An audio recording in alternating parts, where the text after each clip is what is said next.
Welcome back, YouTubers, to another Q&A with us, the British Fist. Catching! I am Mr. Parkin, going with my American-themed t-shirt today, just to please all you American viewers. And, well, this guy personifies bad news. It's none other than NJ. And also, it's my birthday! What's up? Oh, it bloody is as well, isn't it? Yeah, it's your birthday. Happy birthday, NJ. Thank you, man. Thank you. Thank you. Everyone else who's having a birthday, happy birthday to you too. To all the many millions and millions and millions of people that have a birthday. Dance like this guy. People will join in. Trust me, they will. But let's just do this Q&A for now. UH Type 1. Oh, if you want to ask questions, comment section. Down here. UH Type 1. Why do WWE fans chant CM Punk during wrestling matches and segments? CM Punk has no respect for the wrestling business or its fans and wants nothing to do with WWE anymore. And yet WWE audiences scream his name during live events. I personally think it's stupid. What are your thoughts on this? I think it's stupid as well. But, I mean, at the end of the day, CM Punk was a very popular figure with wrestling fans. And no matter what he's done, wrestling fans, the way they are still going to chant for guys like CM Punk. Mainly because they haven't really got anyone else to root for in the WWE. Like, for example, I mean, it's like, who do you root for now that Daniel Bryan's injured? Wade Barrett's getting deep-pushed. Owens. You know, well, let's just say Owens gets deep-pushed. You know, who do you root for? And I think that's why the WWE fans are chanting for CM Punk, despite the fact that it is a little bit stupid. And, you know, CM Punk doesn't really have that much respect for the wrestling business and the way he walked out, etc., you know, depending on whose side of the story you believe. So it's a bit of a two-way street, in my opinion. I've been a massive advocate for stopping these stupid CM Punk chants, but I can see exactly why people would do it now that I'm looking at it from a more sort of balanced standpoint. To be honest, say what you want about the fans that chant for CM Punk. CM Punk! But I am on the accepted side because, come on now, the product is terrible. So chanting for someone who at least brought, you could say, something different to the table, someone who, yeah, he had a fan base. You can complain about what he did after he left, but the things he was saying about the company is something that we all wanted to say, like how certain guys are getting pushed, some guys are not, things are not what they used to be, and all this different stuff. CM Punk just had the confidence to say out straight. So for people to miss him, or for people to get bored of what's being displayed, so they start chanting things that are not really related to what's going on, I personally don't blame them. So maybe not the best thing to chant, but it's probably better than what they're given. But at the same time, though, you do say to yourself, "Oh, just why not chant for someone that you want to get over in WWE?" That's a good point. You know, why not chant for someone who's actually there all the time and, you know, who's going to give you something back as a fan? You know, I don't know, unless you want to go watch UFC or something, which I don't. NJ, hi. Since wrestling isn't your main thing anymore, do you have any plans to bring the movie reviews and movie discussions back to the British Fist YouTube channel? I've always been a believer of British Fist is a wrestling channel, even though it's dying, and I personally still want it to be alive. But no, I don't, unless I do reviews of wrestlers who appear in movies on the channel, but likely not. Well, if you want to see some of NJ's material, all you got to do is go subscribe to his channel. I imagine, I mean, I haven't looked on your channel lately, but I imagine you do movie reviews and stuff. I'm trying to bring it back. Yeah. Fine. So it's NJ17, isn't it? YouTube.com/NJ17. Should be /WhatsApp, but there you go. Too similar to WhatsApp. Free. Mr. Parkin, is there anything new you'll be adding to the British Fish YouTube channel this coming 2016? Oh, there is. Oh, yeah. Right. I've got this great idea. I've got this fucking great idea. I'll just sit back and do fuck all because I can't be fucking arsed. There we go, guys. That's my great idea. I'll just sit back and let our $2 a month roll in and then just reel in the money. Money. Yeah, yeah. Money. Yeah, yeah. Money. Yeah, yeah. Oh, actually, whoa. I'll just pull your arm, Vincent Man, and get suspended for 60 days. You are suspended. Get out. No, this is my room. You can fuck off. Okay, fine. Right, bye, Darren Young. Bye, Darren Young. You were always the player part of Primetime Player, I'll tell you that. Robert Hernandez. We should just give our thoughts on that whole Titus O'Neil getting suspended thing. Please. I don't get it. I really don't. Maybe Vince McMahon just took a particular taste to that, and he just thought, right, this is I've got to, I'm going to make sure that I'll punish this guy so no one else does it. But what was with that? I mean, I didn't even. I mean, it wasn't until someone brought it to my attention, or someone on Facebook brought it to my attention, that I realised it was a thing. I mean, I didn't watch the show or anything, but it's just like, oh, Titus O'Neil suspended for dragging back Vince McMahon. Like, apparently, he was trying to drag back Vince McMahon because of the whole ladies first thing to allow Stephanie McMahon to go through. But my first question is, why are you dragging back his arm?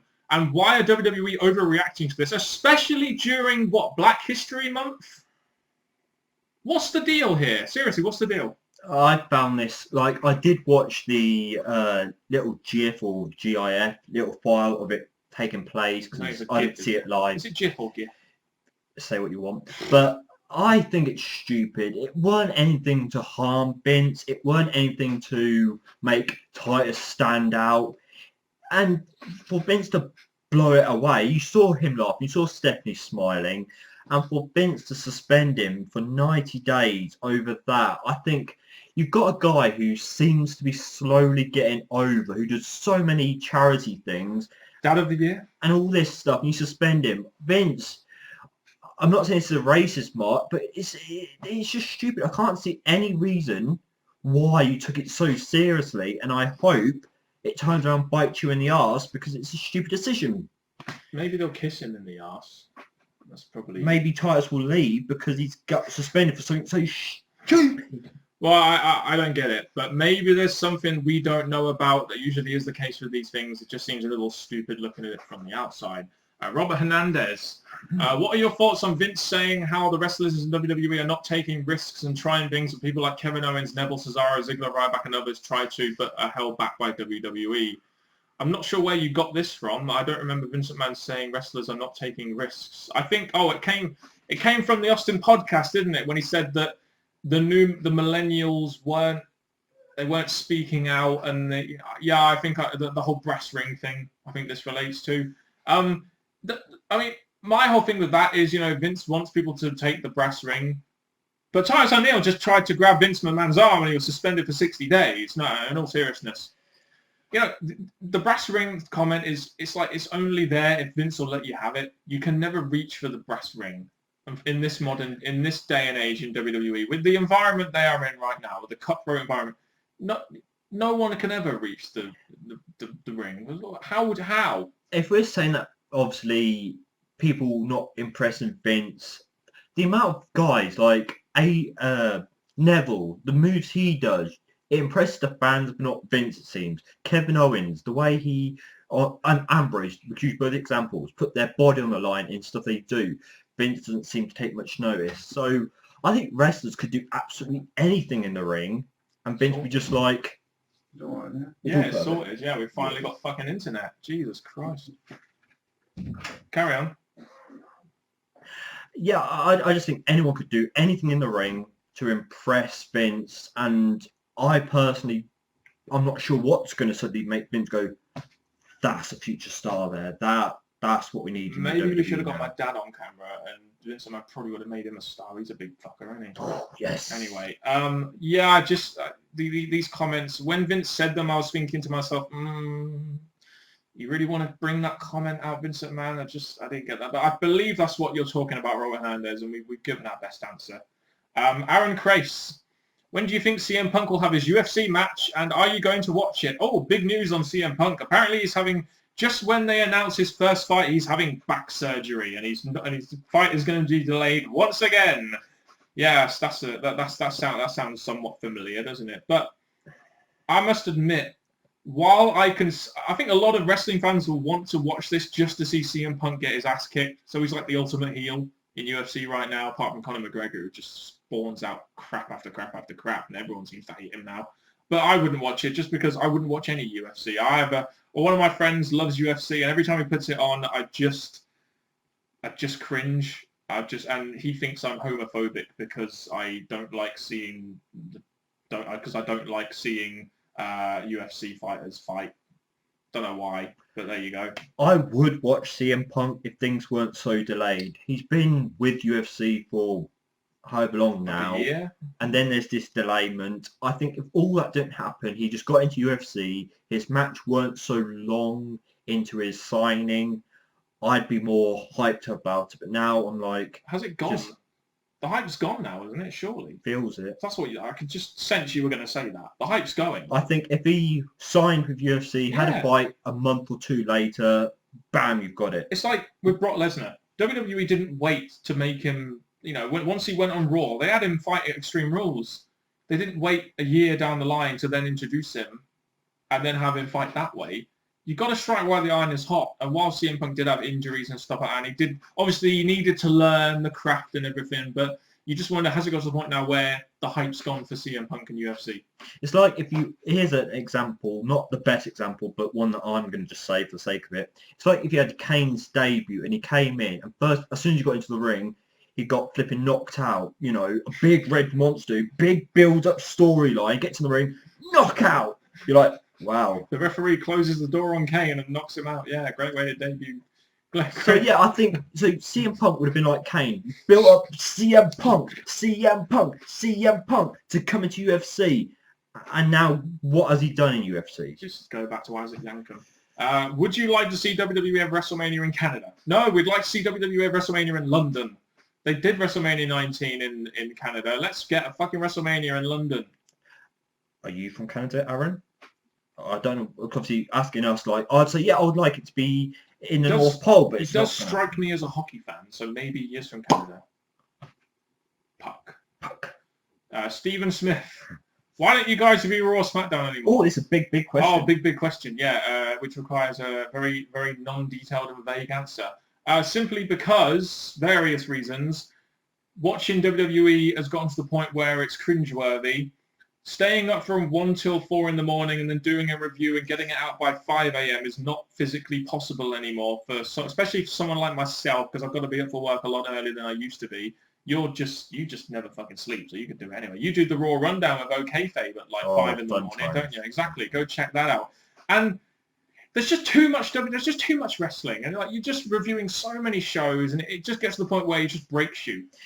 My answer is just because, yeah, you hear I still do Raw rundowns, watch the Raws and stuff. My biggest problem with why the British Fist don't have reviews still going is because the WWE are just not creating TV that I really want to talk about each and every week anymore. And the thing is like when I watch your rundowns with OKFabe and Heel Steven and Matt off in the Road show? Yes. And people and you're like basically the unofficial co-host. That's what I've been named as. Pretty much by OKFabe. And I've noticed every time I see you talk on there, I just don't see any passion in your face. You don't get to see the entertaining side of what you see in the British Fist. Exactly. In those. I just don't see the passion in your face when you talk about Raw anymore, especially on the rundown, which I do watch, by the way. Thank you very much. Really helps. It really helps me relax when I'm at work watching yours and OKFabe's rundowns. Thank you. It's doing the job that but I have also, do. I'm sure we make you depressed with how bad we. Oh yeah, it's terrible. Yeah. But at least it kind of it doesn't depress me knowing that other people have watched it to make me realise that it's shit, so I don't have to watch it. Ooh. There you go. So thank you very much for that. Happy birthday, NJ. Quadruple M. Have you guys kept your New Year's resolutions if you made any? We're in the 11th of February recording this. I'm probably going to... I guarantee you, I go back to the Q&A where I said New Year's resolutions, I would have made some. I can't remember what they are. So I'm guessing I probably I think it's bike ride. Keep that going. Yeah, well, I mean, I do 130 miles a week. So yeah, I'm still doing fine with that. You should see my legs. There's a reason why the camera does not go down there. Exactly. They're like a fucking horse, aren't they? I could literally run in a race and be like 9-1 favourite. Oh, Daniel's legs. Daniel's legs in the lead, followed by NJ's brain. I'd NJ's bet brain. on you. Yeah, exactly. Of course you would. But I would make you. I'd put a gun to your head and make sure you bet on me.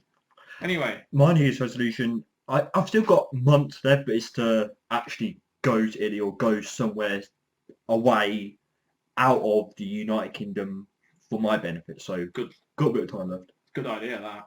Go in the summer. Ebro S. What did you think of Star Wars 7? The Star Wars of the other 6 that I didn't watch. I'd prefer to watch Red Letter Media's reviews. My disappointment of watching it, I'm like behind watching it because there's no Ewoks, those little teddy bear things, and Jar Jar. I just don't. I mean, look, if you're not doing vinyl pop figures, then NJ ain't gonna watch it. I'm sorry, just not gonna happen. They'll come out eventually, but not yet. Yeah, good point. Good point. Anyway, Robert Hernandez. Hi. It's a past question, but we can talk about current events. Now that there is a big rumor that WWE has signed AJ Styles not only a contract but a main event contract, whatever that is. Do you think these rumors are true? And if so, who would you like to see him feud with? Well, of course, this was asked probably before this whole thing happened. There was a big rumor. There was a big rumor that I think it was Shinji Nakamura and Carl Anderson and also Doc Gallows were also signing to a WWE contract. We've only seen AJ Styles as of yet, but we know that him, Doc Gallows and Carl Anderson rejected a contract from TNA apparently to join WWE. As for thoughts on AJ Styles, you've seen more of him than me in WWE. What do you think? I think the Rumble thing, I have no complaints about. I think it was great seeing him in there and teasing his first feud, Chris Jericho, which I think he's doing the right thing now. He's being used to put over talent. Forget about Fandango, forget that. But him against AJ, I know they threw in the Miz temporarily, but Jericho, AJ towards WrestleMania. Is it going to be one of those things, though, where, like with every single time this happens, that they start off hot, and then they feud with a John Cena or something, and then they just go to shit? Again, it all depends on what AJ and Vince have agreed to get into the WWE. So there could be a John Cena feud down the line. There could be a WrestleMania big match. Not this year, because it might be Jericho this year. Yeah. There could be anything in his contract. We don't know what they've agreed to get AJ to finally come into the WWE. So there could be big match down the line, which may create or break him. But we'll have to see. But there is still slight worry. And it'll be interesting to see whether like Samoa Joe follows him onto the main roster. And so like apparently Enzo Amore and Colin Cassidy team soft debut into the main roster. Oh, yeah. There you go. And I want to end this Q&A with a very current topic, which I feel we should address. My birthday! I think you may have no. Much more important than that. Because it involves a certain Daniel Bryan. And I know you kind of talked about it on the rundown, but I think this is something that we should definitely address as it is big current events. Daniel Bryan having to retire on this week's edition of Raw. It's pretty sad. I'll just give your brief thoughts on it, and I'll pipe in. As I said before, I think what surprised me when he did the speech last week was we were reading reports that doctors were clearing him, but for him to announce that he took a recent test which showed that there's a problem with his brain, showed how severe him still being active or re-signing, shall we say, with the WWE or being active in the WWE could have created something much worse for him.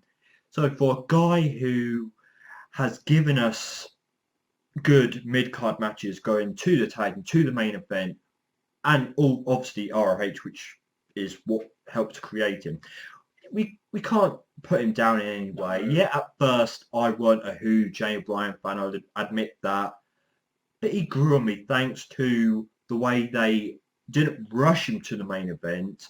They built him up to be a guy who many fans, including myself eventually, wanted to be up there. So it is a shame that he's going because of how popular he is, how the WWE need a guy that fans want to see and praise and help out the WWE. But at the same time, Daniel Bryan's still got many years ahead of him to do what he wants to do in his life now. Yeah, and that really is the main crux of it. I mean, if you're a Daniel Bryan fan, you want to see him get back to the ring. I'm sure Delexman would love to see Daniel Bryan wrestle one last match. Delexman, yes, you should know Delexman.